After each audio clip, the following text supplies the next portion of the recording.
Jai.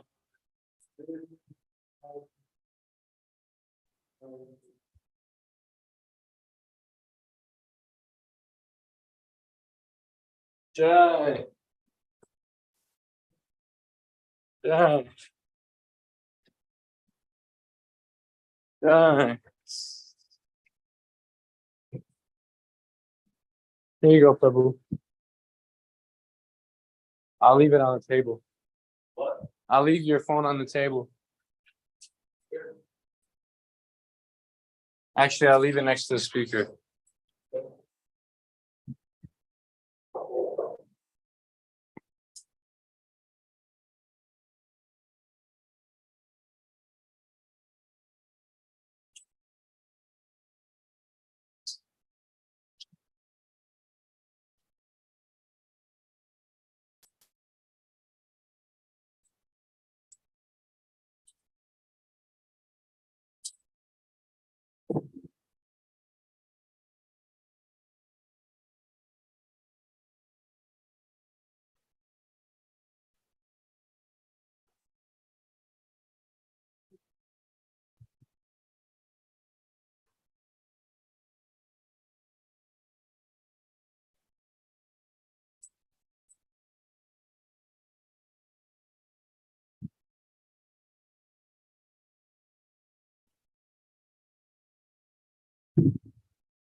That city of Dallas, Mm-hmm.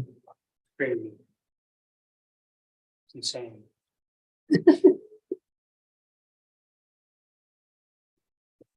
I don't ever want to drive there again unless I really have to. Yeah, I don't know how people do it.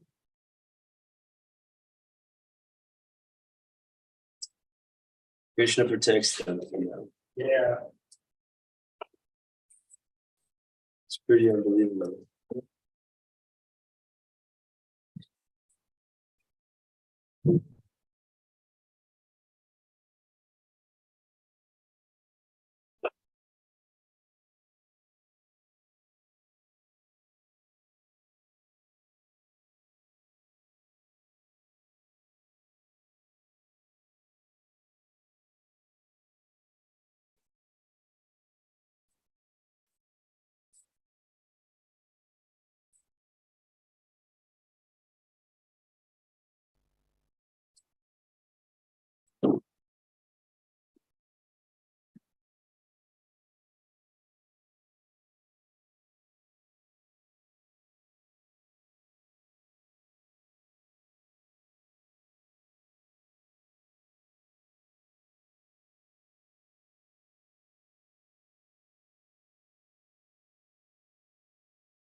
Bhutairmahat imaha puru vibhur.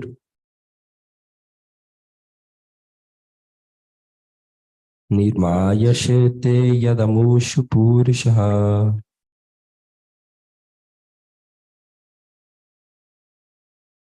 Bhunte gunan shodasha shodashat makaha.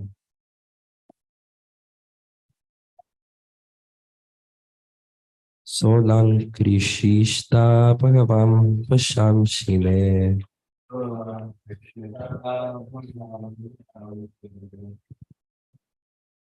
Buddha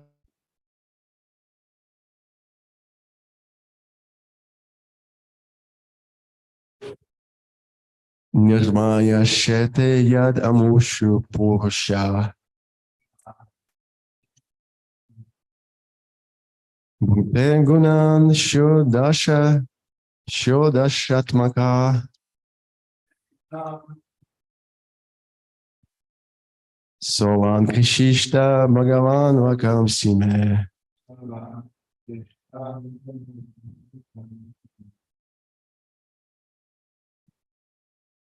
Uttar Mahavir Yayima Puro Vipur Nirmaya Shete Yadamushu Purusha Bhute Gunan Shodasha Shodashatmaka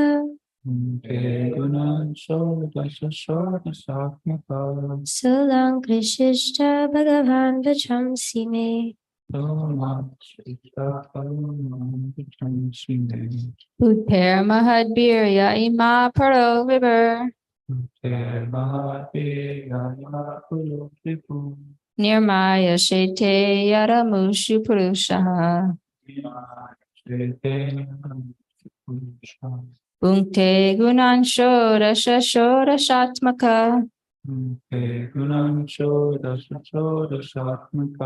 Solang Krishishta Bhagavan Vachamsi Me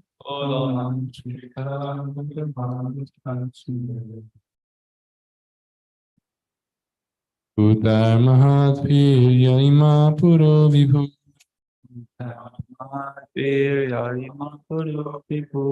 Nirmaya Shete Yadam Shupurusha Bhunte Gunan Shodashatmaka Solang Krishishta Bhagavan Vachamsi Me. Bhagavan Vichamsi Me Bhutar Mahadvir Yamapuro Vibhur Nirmaya Sete Yanamusha Purusha Bhunte Gunan Shodasha Shodashatmaka Solang Krishishta Bhagavan Vachamsi Me.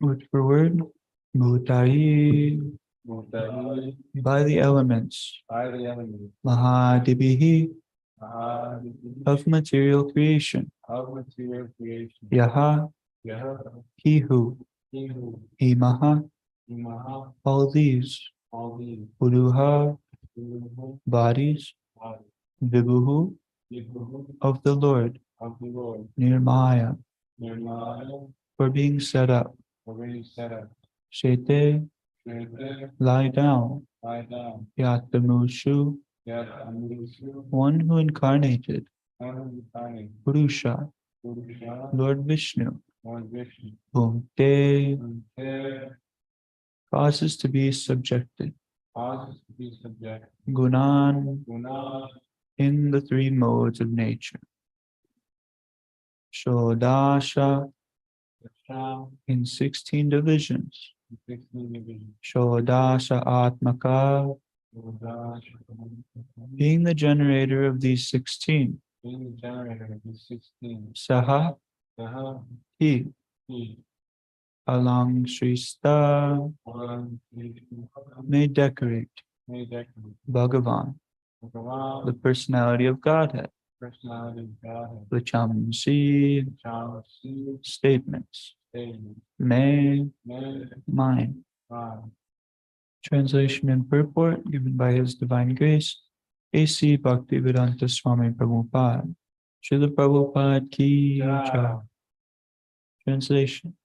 May the Supreme Personality of Godhead, who enlivens the materially created bodies of the elements by lying down within the universe, and who, in his Purusha incarnation, causes the living being to be subjected to the 16 divisions of material modes, which are his generator, be pleased to decorate my statements. Report. As a fully dependent devotee, Shukadev Goswami, unlike a mundane man who is proud of his own capability, invokes the pleasure of the personality of Godhead so that his statements may be successful and be appreciated by the hearers. The devotee always thinks of himself as instrumental for anything successfully carried out, and he declines to take credit for anything done by himself. The godless atheist wants to take all the credit for activities, not knowing that even a blade of grass cannot move without the sanction of the Supreme Spirit, the personality of Godhead. Shukadev Goswami, therefore, wants to move by the direction of the Supreme Lord, who inspired Brahma to speak the Vedic wisdom. The truths described in the Vedic literatures are not theories of mundane imagination, nor are they fictitious, as the less intelligent class of men sometimes think. The Vedic truths are all perfect descriptions of the factual truth without any mistake or illusion, and Shukadev Goswami wants to present the truths of creation not as a metaphysical theory or philosophical speculation, but as actual facts and figures of the subject. Since he would be dictated to by the Lord exactly in the same manner as Brahmaji was inspired. As stated in Bhagavad Gita, chapter 15, text 15, the Lord is himself the father of the Vedanta knowledge, and it is he only who knows the factual purport of the Vedanta philosophy. So there is no greater truth than the principles of religion mentioned in the Vedas. Such Vedic knowledge or religion is disseminated by authorities like Shukadev Goswami because he is a humble devotional servitor of the Lord who has no desire to become a self-appointed interpreter without authority. That is the way of explaining the Vedic knowledge, technically known as the parampara system or descending process. The intelligent man can see without mistake that any material creation, whether one's own body or a fruit or flower, cannot beautifully grow up without the spiritual touch. The greatest intelligent man of the world, or the greatest man of science, can present everything very beautifully only insofar as the spirit life is there, or in so much as the spiritual touch is there. Therefore, the source of all truths is the Supreme Spirit, and not gross matter, as wrongly conceived by the gross materialists. We get information from the Vedic literature that the Lord himself first entered the vacuum of the material universe, and thus all things gradually developed one after another. Similarly, the Lord is situated as localized Paramatma in every individual being. Hence, everything is done by him very beautifully. The 16 principal creative elements, namely earth, water, fire, air, sky, and the 11 sense organs, first developed from the Lord himself and were thereby shared by the living entities. Thus, the material elements were created for the enjoyment of the living entities. The beautiful arrangement behind all material manifestations is therefore made possible by the energy of the Lord, and the individual being, the individual living entity, can only pray to the Lord to understand it properly. Since the Lord is the supreme entity, Different from Shukadeva Goswami, the prayer can be offered to him. The Lord helps the living entity to enjoy material creation, but he is aloof from such false enjoyment. Shukadeva prays for the mercy of the Lord, not only for being helped personally in presenting the truth, but also for helping others to whom he would like to speak.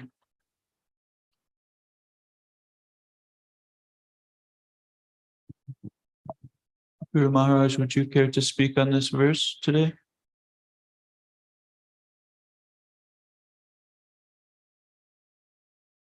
Om Jnana Tirandasya Jananjana Shalakaya Chakshurun Meditam Yena Tasmai Shri Gurave Namaha Namo Vishnu Padaya Krishna Krishnaya Bhikale Srimati Dhanave Goswami Niti Namani Namo Vishnu Padaya Krishna Krishnaya Bhikale Srimati Bhakti Vedanta Swami Niti Namani Namaste Saraswati Devi Gauravani Pacharani Nirvishesha Shurvavani Pashkachari Shatani Shri Krishna Chaitanya Prabhu Nityananda Shri Advaita Gadadhar Srivasari Gaura Bhaktivinoda.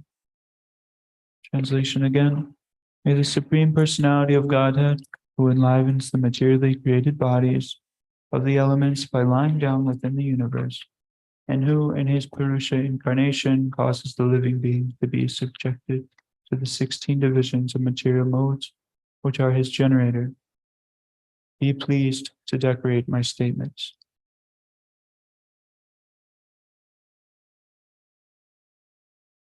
So here in the second canto, I believe Brikshit Maharaj is asking Shukadeva Goswami some questions, and Shukadeva Goswami, before he chooses to answer these questions, he is offering prayers to the Supreme Personality of Godhead to give him, the strength to properly answer the questions, the intelligence to properly instruct. So this is a nice key point here that Prabhupada is making, is that we're not independent of anything, actually. The Lord, he's supplying everything, including our mind, intelligence, false ego, our bodies, the food we need to offer to God to maintain in these bodies, etc. So we would be a fool to think that we're independent of the Supreme Personality of Godhead's influence, because we're most dependent on this. Seems this last verse we covered, it's talking about Lord Brahma. And maybe I could speak a few things on Lord Brahma. Lord Brahma is a title. It's given to the engineer of the universe, the creator of the universe, the manager of the universe. He's actually the first created living entity in the universe.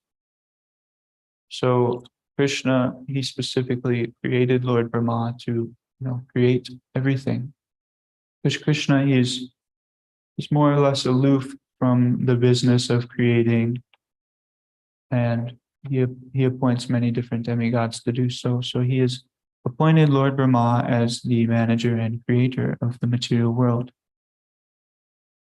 So all of these different demigods that I mentioned, they are all in charge of different species of life and different jobs. So Krishna can remain doing his duties of enjoying in the spiritual world. So Lord Brahma, we can see he's the original spiritual mentor in our disciplic succession, this Brahma Gaudiya Madhva Sampradaya. And his body is actually made out of intelligence. So this is a very subtle body in comparison to our gross bodies, which are made out of earth, water, fire, air, ether, mind, intelligence, false ego, like that. Our bodies are primarily made of earth because we inhabit this earthly plane, whereas Brahma, on the planet where he resides, it is more suitable for his body to be made of intelligence, which is more subtle, and that's how he is able to reside on that planet each individual entity. There is life on all planets, as we hear in the Shastras, but they're comprised of different elements suited to what that planet is actually made out of. So here, like I mentioned, we're on Earth, so our bodies are mostly made of earth. Somebody on a fiery planet, their body mostly will be made of fire. But that's not to say that the other elements are not included in the makeup of their bodies. So this mission that Srila Prabhupada brought to the West is known as the Brahma Sampradaya, or it's the school of theistic thinking, originated from Brahmaji, and he passed it down through disciplic succession to his disciple Narada Muni, and Narada Muni passed it down to Vyasadeva, and Vyasadeva passed it down like that, and it got passed down without change all the way to Srila Prabhupada, and he brought it here to the West and started this International Society of Krishna Consciousness. So in this verse 15:15 that Prabhupada mentioned in the Bhagavad Gita, Krishna states that I am the knower, I am the compiler of Vedanta. And he is the only actual knower of the entire purport of Vedanta, Krishna. So we can study it all we want, but only without his blessings and without his sanction, we can't know anything. Knowledge, it's different from this Western taught method of acquiring knowledge. It's the West, they want us to sit down with books and analyze knowledge and apply it to our life, and in this way learn. This is the way of learning that we teach. But without Krishna's sanction, we cannot know anything. So we're helpless in acquiring any knowledge without the Lord wanting us to. So we can sit down for hours on end and read these books cover to cover, but without the mercy of the spiritual master and without the Supreme Lord's willing, we don't know anything. And with his will, we acquire knowledge and we become useful in Krishna's service. And just as easily and just as quickly, we can lose knowledge and become useless again. It's all the will of the Lord because he's seated within our hearts and he knows. He knows our sincerity and he knows our heart, ultimately. He knows our desires. And he's fulfilling the desires of all living entities because Isvara Sarvabhutanam Hideshi Arjuna Tishtati. He is situated in everyone's heart. And he is directing the wanderings of all living entities, no matter if the living entity is a blade of grass, or a bug, or a beetle, or a tree, or somebody in a human body who is taken to worshiping Vishnu or Krishna full time. He is equally directing our wanderings, and he's equally situated in all of our hearts. So if we can understand this, we can understand that we're completely dependent upon the Lord's mercy to act in every way. Even though he gives us some level of free will, because we're not robots, and the ultimate goal is to use that free will to direct your love and devotion towards him, to get to realize him. A lot of us have forgotten this. All of us have forgotten this as the goal of life.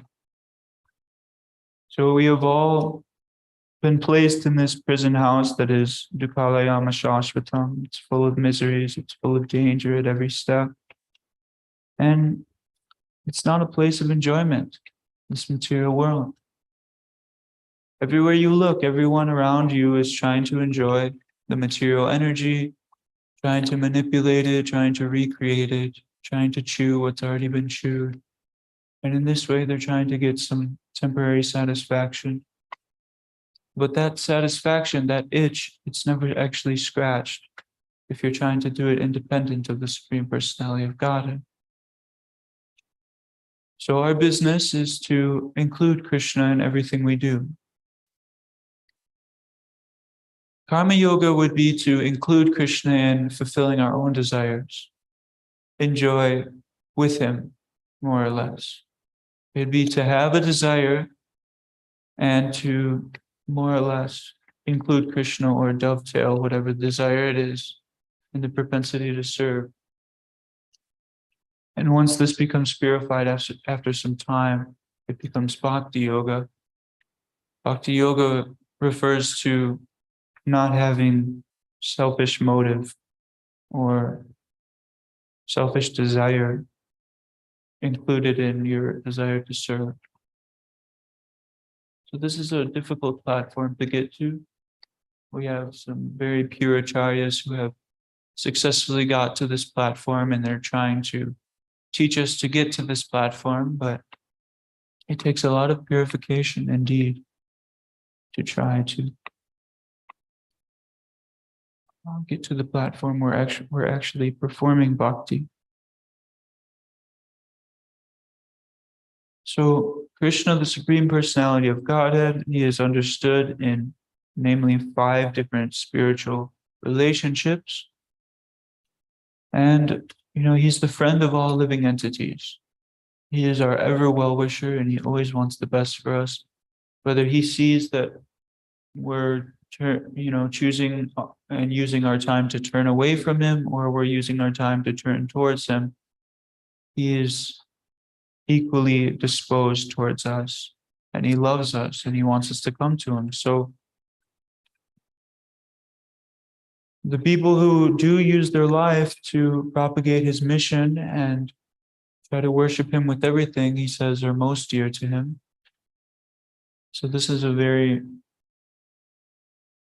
special role that a devotee can acquire. We pray every day, Namo Om Vishnu Padaya Krishna Prashtaya Bhutale Shrimati Bhaktivedanta Swami Niti Namane. Krishna Prashtaya means a friend of Krishna, somebody who's very dear to Krishna. So to be very dear to the Supreme Personality of Godhead, it's so glorious. Each one of us are dear to him in our own unique way, but on the level that Srila Prabhupada was dear to him, we cannot quite understand this, how special this is, how dear Krishna, how dear Krishna's devotee is to him. He's so merciful. Krishna's devotee is the most merciful. We just have to take shelter of him and try to render what little service we can, and try to pray to understand the spiritual master and be able to develop love for Krishna through his grace. Everything is the grace of the spiritual master. He can give so much mercy. We're not subject to time. This relationship is an eternal relationship. And we're not subject to time, meaning the spiritual master, he can choose to impart knowledge on his willing and eager disciple very rapidly, and he can choose to revoke that knowledge just as rapidly.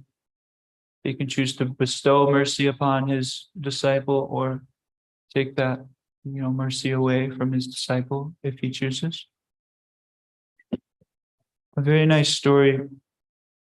I'm just returning from the Sadhu Sangha festival, and there's a very nice devotee who I got to speak with quite a bit. Not this past year, but the year before that. And I spoke with him a lot again this year. And he's a senior Tamal Krishna Goswami disciple. He was telling me sometimes in the 80s, he was having some major issues, with his devotional service, and he had been serving since the early 70s. And, he was running into some difficulties, and he wasn't coming around as much. And he met with his Guru Maharaj, who he had full faith in. And he went before him, and immediately his Guru Maharaj told him, I'm not worried about you. You've started this relationship, and this is an eternal relationship. So even you may fall in Maya sometimes. You may fall into Maya, and get carried away to some degree, but I'm not worried about you because our relationship it's everlasting, and we're not going to stop until we get back to Godhead together. He said, Maya, you have to pray to her. You have to pray to her not to carry you away into her external energy. And you have to pray to Krishna that if this happens, you have to pray to him to give you the intelligence to use the situation to grow closer to Krishna. And no matter if you fall away for a little time or a lot of time, this process that you started on is eternal. So the progress that you're making on this path, it's never going to go without. It's never going to be useless. It's always there, and it's always going to continue to compile, and you're going to continue to make more progress. Now, the goal is to make enough progress to go back home in this life, as we know. So if we just take our spiritual master's instructions and hold them, dear to our hearts, and continue following the regulative principles and chanting at least 16 rounds of Harinam Japa every day, and rendering what little service we can to further the spiritual master's movement, we can go back home to Godhead in this lifetime.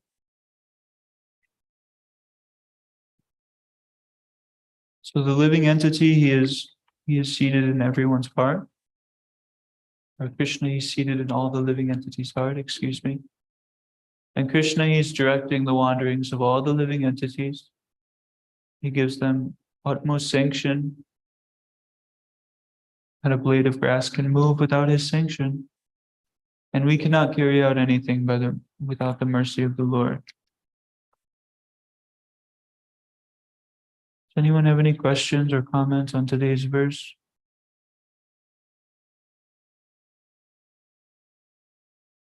Jagannath Prabhu?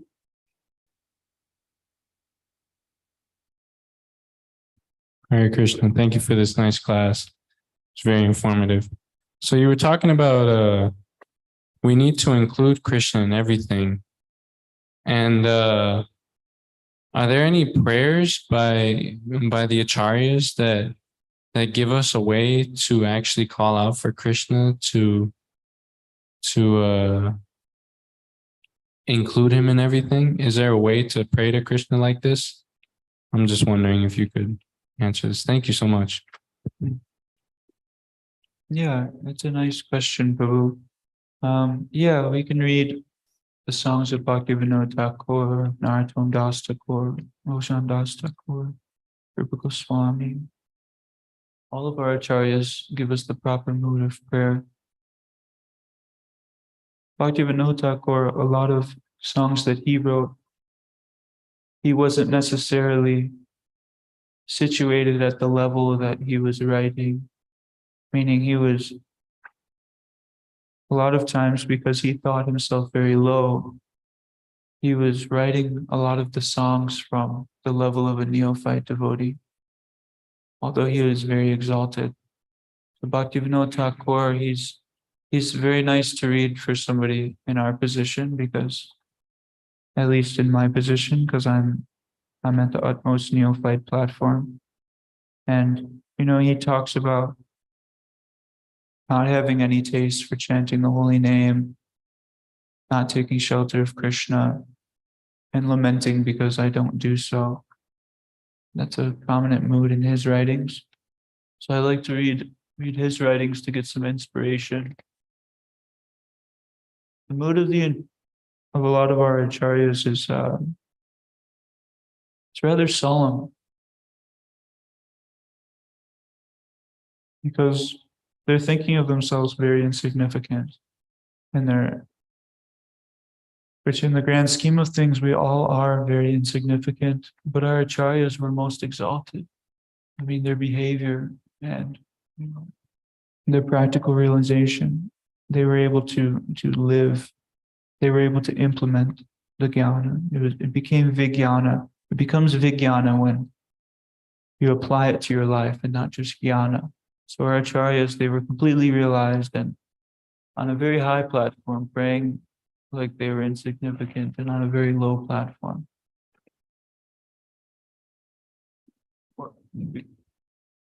This actually makes sense, to think yourself very low when you properly realize how dependent you are on the mercy of Krishna. And one thing that we can learn from this is that we can always be asking ourselves the question, since Krishna is sanctioning everything that goes on, and he's giving the ability to do everything, where is the lesson that can be learned from this situation at hand? Once somebody takes to devotional service especially, you can start to see, once I'm dedicating my life to serving my Guru Maharaj's mission, you can really start to see Krishna's hand in everything. And you can start to see that there's a lesson behind every situation that Krishna is sanctioning. So this is something that we can take away from this, that he's just trying to give us the lesson to come back to him. But are we able to see it as that? Are we able to remember that that is what we're here to do in this life? So thank you for patiently hearing Srimad Bhagavatam. All glories to the assembled devotees. All glories to the acharyas in our disciplic succession. All glories to Guru Maharaj. And all glories to Rupanuga Vedic College. Thank you.